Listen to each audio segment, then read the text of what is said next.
Hi. Now we will discuss about the hallmarks of the cancer.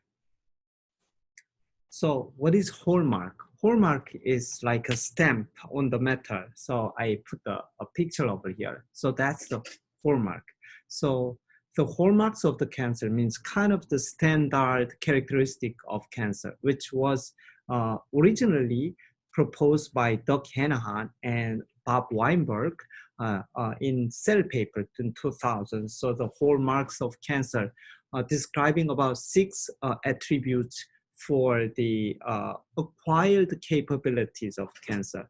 And that has been really influential that about 1 decade later in the same Cell paper, a review, the hallmarks of the cancer, the next generation, because over that decade, there has been a lot of more discoveries and findings about the characteristics of cancer. So we will just briefly touch on these aspects, which has influenced a lot about the way we understand about cancer.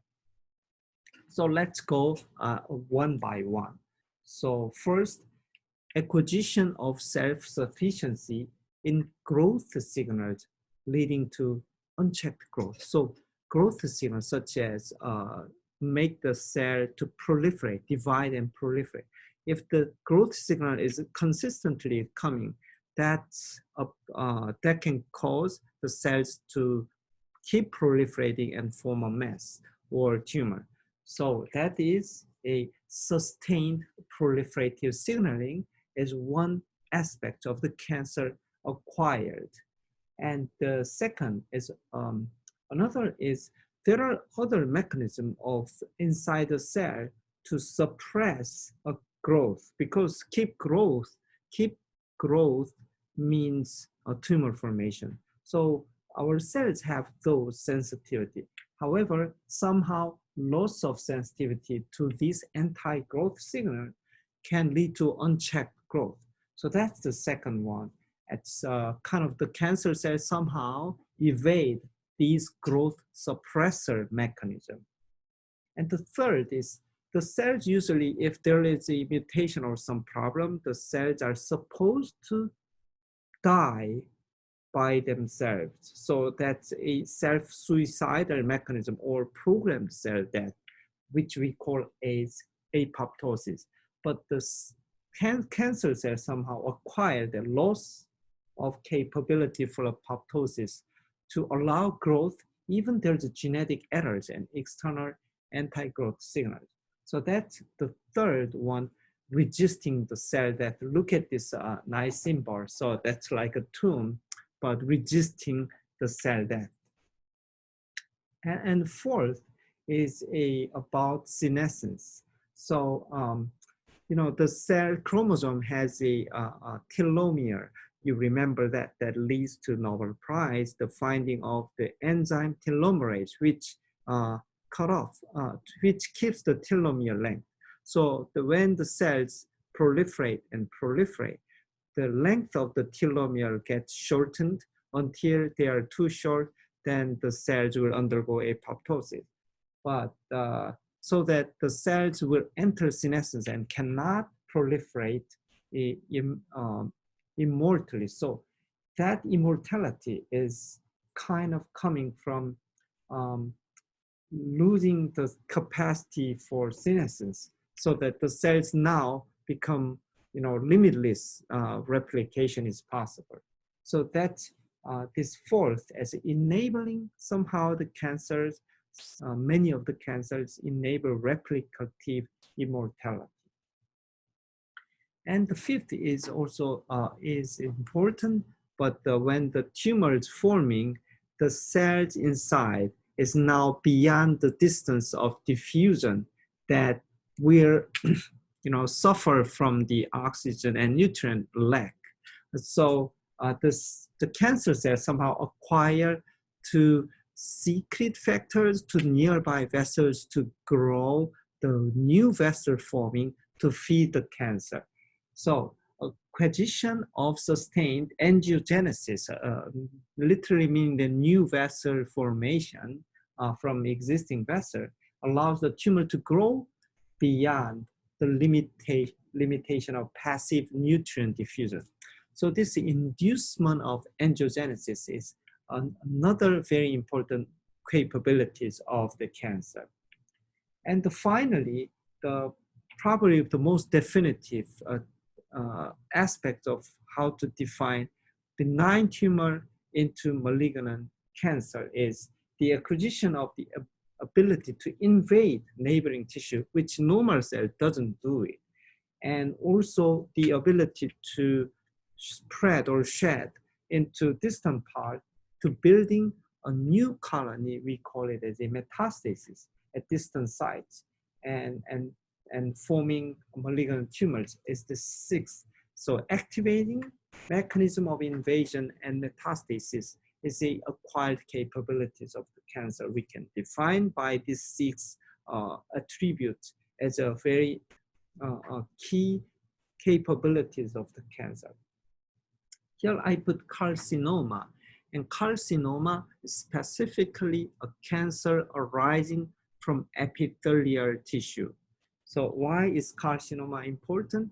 Because more than about 90% of solid tumor actually arises from epithelium or epithelial tissue. So that origin we call carcinoma. So now let's look at a little further about the way we look at the tumor has been evolved. So in the past, we see tumor as a pack of cancer cells, crowded cancer cell only. Now we start looking at inside, we realize there's not only pure cancer cells, but there are cancer cells and our original host stromal cells are coexisting. So the viewpoint of looking at tumor as now as a complicated or complex tissue. So here is a drawing, a cartoon that reductionist viewpoint previously be considered as a cancer tumor as just a pack of cancer cells. Now we look at inside, we realize there is not only these cancer cells, there are blood vessels, which means there's a endothelial cells, there are extracellular matrix and the collagen producing cells, so-called fibroblast. Also, this cancer as a sustained inflammatory source, making this, there are surveilling immune cells getting in. So it's almost like complex tissues. So even some people can say malignant tumor as a kind of new type of organ. So when we define an organ, there will be a major business cells, so-called parenchyma. So that parenchyma tissue as a tumor as an organ, so that is a tumor cell.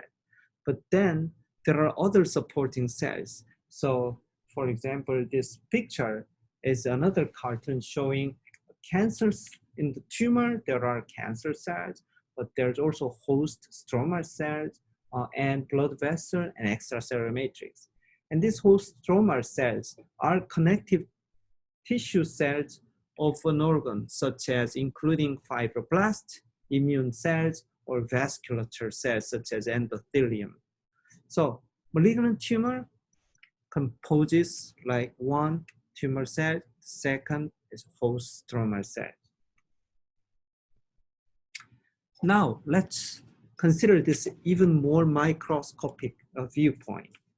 So this is coming from a newer development and understanding. So looking at inside the tumor, now not only tumor cells, not only cancer cells, even our understanding has been furthered that we're now talking about even cancer as a tissue contains a stem cells. We call cancer stem cell or stem-like cells. So why this is important? Because stem cells are more resistant to death, and even majority of the cancer cells can be died from our anti-cancer treatment. Maybe cancer stem cells remain and then may repopulate and maybe the cause of recurrent tumor. So that in that aspect, cancer stem cells important new emerging idea and concept. And even there are fibroblasts inside the cancer, there's a new ways of looking at cancer associated fibrous, or we call CAF cells. So these CAF cells are, we consider it's different from the normal fibroblasts that we may promote the tumor and cancer. And of course, a blood vessel containing endothelial cell, not only endothelial cells, outside of the blood vessel, there are another type of cells which is important for blood vessel maturation, and that's called pericytes. And of course, there are immune inflammatory cells and invasive cancer cells. So the viewpoint is now in the primary tumor, which means the original site of the tumor, and that micro environment kind of interaction of tumor cells and microenvironment now becoming an important to understand, to develop a better treatment and to understand the progression of the tumor cells into cancer. So when it invades the neighboring tissue, then this invasive tumor should have a different microenvironment. What about when it goes to distant site or metastatic site? Then that metastatic site is in different organs, so it has also different microenvironment. So the cancer cells experience in various stages different ways of interacting in a influential microenvironment. So in the end, both the parenchyma, or I mean in this case cancer cells, and stroma of the tumor will contain distinct cell types and subtypes that collectively enable the tumor growth and progression. So especially immune inflammatory cells present in tumor, it turns out that the immune cells are supposed to surveil, and those cancer-like cells, immune cells should be attacking and killing them. But interestingly, the tumor cell and tumor microenvironment sometimes make that environment into more favorable for tumors. So even giving signal to these inflammatory cells, not only they are supposed to tumor killing cells, but even they turn them into their, not an enemy, but their like co-workers, such as making them tumor promoting subclasses of inflammatory cell. So which is a quite interesting and important aspect of looking at the tumor. So now we discuss about hallmarks of the cancer, and next time we will discuss about the causes of cancer and cancer metastasis more further. Thank you.